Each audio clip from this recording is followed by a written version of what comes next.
What's going on, everybody? Welcome back to GmiasWorld. And right now, I'm going to go ahead and give EA a slight W with this. It's not about the promos and the packs and all that stuff that they're doing right there. Like, it just happens to be on the screen. I'm not concerned with all that.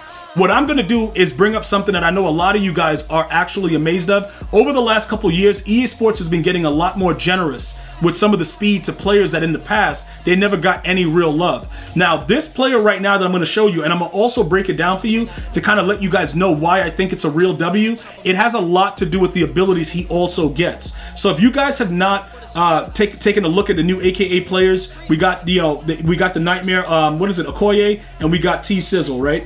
So when you look at the attributes of this card, and keep in mind we're early. This is September. If you're watching this video when it's first released, dude, he's at 87 speed. I don't know the last time they usually had T-Suggs like he didn't have legs yet. Like that's how slow he was in past Maddens. You go look it up. He was really, really bad. This is an absolute W, not only because of his speed, but because he gets all three thresholds of what you need as a pass rusher. Finesse move, 90. Power move, 91. Block shed, 91. No matter what happens, he's doing something. Okay? That's exactly what's going on with this card. So what I'm going to tell you is this, right?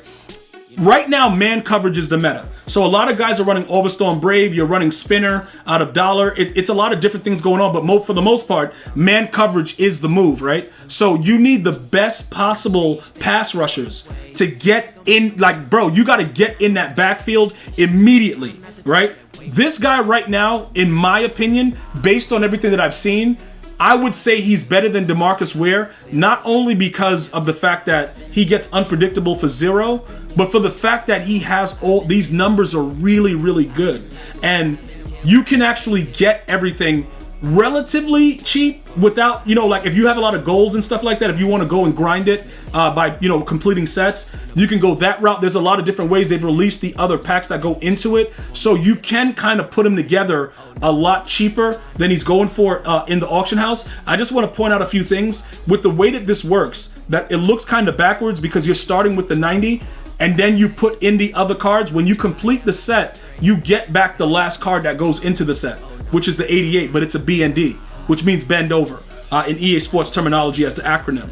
All right, but this is what's key about it, right? His two abilities. I'm going to let you guys know right now. You guys know how I feel about 4-3-6-1. I love that defense for the most part. It reminds me of what I used to run back in like Madden 17 when I was running 4-3 over. I love the 4-3s because they usually give you instant pressure. The problem is it's hard to get the secondary players in there. Now, we all, for the most part, know how to put Cam Chancellor in as the linebacker in that defense. I just don't have time to pause the game I don't like pausing the game, and I know I did it for a while, but it was annoying every time that I did it. So I like to have my team ready to go. And the reason that I bring all that stuff up is they're giving T-Sizzle Lurker to prevent you from having him on the line because this is a really glitchy 0 AP ability. Because it doesn't always do anything, but it's random throughout the game where they'll just let him shed.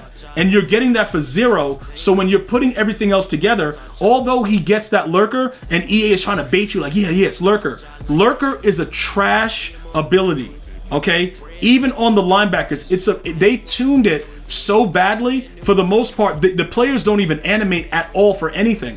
So I don't think it's the right move to put him in there. But let's say, for instance, you played, your theme team, you played for any of these teams, or you're going legend chemistry and you're going to boost his speed, whatever you're doing, right? And he's that faster, and you don't want to put like a safety in at linebacker in a 4-3-6-1. I'm guessing you can probably get away, with adding the pick artist or whatever, or the lurker. But I'm just letting you guys know, it really just doesn't work this year. It's a really bad display and a waste of an ability, in my opinion. And I've tried to get consistent lurks. They just don't animate. You need secondary players to be able to jump and do stuff. So I would recommend a nickel, dime, whatever, something like that, bro. And just start using a safety or, sub linebacker thing like that, because, the lurker is useless. It's arguably one of the worst abilities in the game right now. All right. Now, just to let you guys know, he still gets the under pressure for 2. He gets things like Crusher, Demoralizer. Those type of things are all jokes. The edge threat is a lot more because he's a linebacker and not an end. Double or nothing for 3. Those are all waste of times. Now, look, this is where it's actually interesting, right? He still gets the unpredictable for 1, if you wanted to still have it on and give him the lurker, I'm just letting you guys know it honestly just does not make sense to do it. It just really doesn't make sense to use lurker. Whichever way you want to go about doing it, I'm just letting you guys know, but you could have that 0 with the unpredictable and an under pressure. But for me, under pressure hasn't really worked the way it works against me, so I just said, you know what, I'm not using it, and just left it the way that it was. All right, now to get back to what we were talking about as far as, G, what do you mean by the cheaper route? Okay, so when you go over to your item manager and you jump over into the sets, you're going to be able to see everything that's so far with the AKA promo. Nightmare, the Nigerian Nightmare, and T-Sizzle, they're both available now. These new, just remember, these are the 83 and 88s. A lot of you guys stockpiled 82s and 87s, and you're raging right now, but I told you, EA is doing that purposely so that you can't stockpile.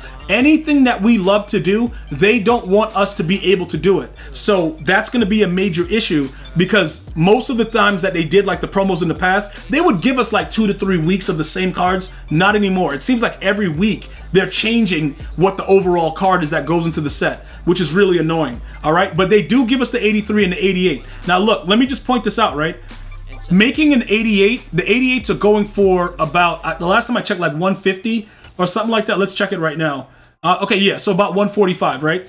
So, and you can also look at like the bid prices. You might get lucky, snipe some for a lot cheaper. So you have to evaluate what the cost range of the pricing is for those versus making them. All right, now what does that mean? You may have a lot of these cards and power-ups that you get for free just hanging out in your binder that you're doing nothing with, that you can go ahead and make these 83s and just go ahead and either sell the 83s and then be able to buy the 88s, or save up enough to just buy the card outright. The reason that I'm showing you the different ways about it is because my whole thing is I don't want to sit around waiting for 78s, 80s, 79s to sell. I don't want to do that. So I look for the fastest route. I understand the cost per and everything that goes into it, but I just want to get it done, right? So you can figure it out however you want to do it. But you can see that we've made, an 83 or where, whatever, and we can check the prices of them and see what happens. I think they were, 16K. So obviously when you do the math, if it makes sense to actually snipe these cards, you can do it and make your 88s. No, I'm not going, you can do it with the Adam Sandler movie. I'm just saying you can do it and get it done. The problem is it's 11.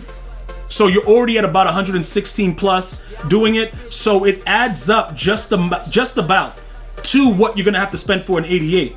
So you can individually sell these cards as you make the 83s with the goals and the things that you're not using, and get you so much closer to it and get it done that way. Or you can just lurk it if you have a few coins, or if you're getting rid of a card that he's going to replace, sell that card and you pretty much know the rate. And playing around with this will not only help you get a lot of coins, but it'll help you complete these cards going forward. This is actually suitable. Not a W because of the way that it is in the cost price, cost per, but I know a lot of you guys that I've been, communicating with through YouTube, you do have a lot of goals and low level elites, so you can use them up now while these are hot. Also, on a side note, Okoye is a monster. He's an absolute beast. Just so you guys are aware of that, he's ridiculous. I'm actually looking to get this, get him on my team, but he's kind of expensive right now, and we already got T-Sizzle. This guy's he's a beast, bro. He's an absolute beast. So definitely take a look at that. Let me know if you have any other questions or comments. I'm here for you guys. Thank you so much for watching. You guys go ahead and have a blessed day. I'm going to see you guys and girls next time. One love, y'all.